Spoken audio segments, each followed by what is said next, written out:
আজকে এই যে বিদেশি ভদ্রমহিলা বিবিসির সম্ভবত তিনি এসছেন এই বিষয়গুলো জানার জন্য, এমনভাবে ছড়িয়েছে চারদিকে যে বাংলাদেশে সংখ্যালঘুদের উপর অত্যাচার করা হচ্ছে, বাংলাদেশে মিথ্যা মামলা করা হচ্ছে।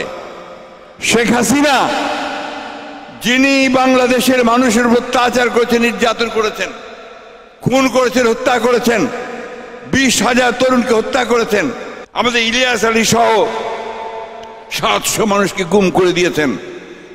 আমাদের এমন কোনো নেতা নেই, আমাদের সবচেয়ে বড় আমাদের দেশনেত্রী বেগম খালেদা জিয়া তাকে বছরের পর বছর কারাগারে আটকে রেখেছিলেন।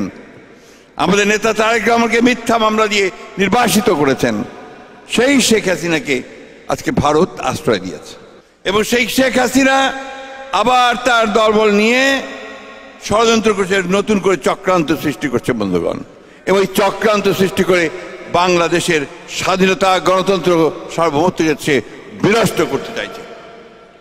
আজকে চিন্তা করে দেখুন, যে মহিলা একসময় প্রধানমন্ত্রী ছিলেন, সেই মহিলা 15 বছর ধরে বাংলাদেশের মানুষের বিরুদ্ধে অবস্থান নিয়েছে।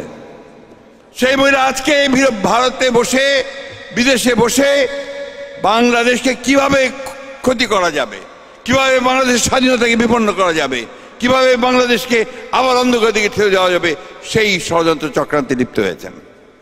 এদের কি কোনো ক্ষমা করা যায়? এদের কি কখনো ক্ষমা করা যায়? বন্ধুগণ, ক্ষমা করা যায় না। তাই খুব পরিষ্কার কথা, যেটা আমি বারবার বলেছি, যে শেখ হাসিনাকে এই হত্যার অপরাধে, খুনের অপরাধে, গণহত্যার অপরাধে তার অবশ্যই দ্রুত বিচার হতে হবে এবং যারা তার সঙ্গে সহযোগিতা করেছে তাদেরও বিচার হতে হবে। ভারত আমাদের প্রতিবেশী, সবচেয়ে বড় প্রতিবেশী, আমাদের বন্ধু। আমাদের যুদ্ধের সময় 1971 যুদ্ধের সময় আমাদের সহযোগিতা করেছিল। আমরা ভারতের কাছে সবসময় প্রত্যাশা করি যে ভারত বাংলাদেশের মানুষের পাশে দাঁড়াবে। কোন একটা বিশেষ রাজনৈতিক দল আওয়ামী লীগের সঙ্গে পাশে দাঁড়িয়ে সে বাংলাদেশের গণতন্ত্রকে ক্ষতিগ্রস্ত করবে না, এই কথা আমরা প্রত্যাশা করি তার কাছ থেকে। আমরা আশা করি যে ভারত তার যে অতীতে এই যে ভুল করেছে এবং বাংলাদেশের মানুষের সঙ্গে যে বিচ্ছিন্নতা সৃষ্টি করেছে, এটাকে তারা কাটিয়ে ওঠার চেষ্টা করবে এবং তাদের এখন যে কার্যকলাপ যারা বাংলাদেশের বিরুদ্ধে করছে, সেই কার্যকলাপগুলোকে তারা বন্ধ করবে। আমাদের খুব কষ্ট হয় যখন আমরা দেখি অহেতুক মিথ্যা অপবাদ দিয়ে, মিথ্যা কথা বলে বাংলাদেশের মানুষকে আবার বিপদে ফেলার চেষ্টা করা হচ্ছে।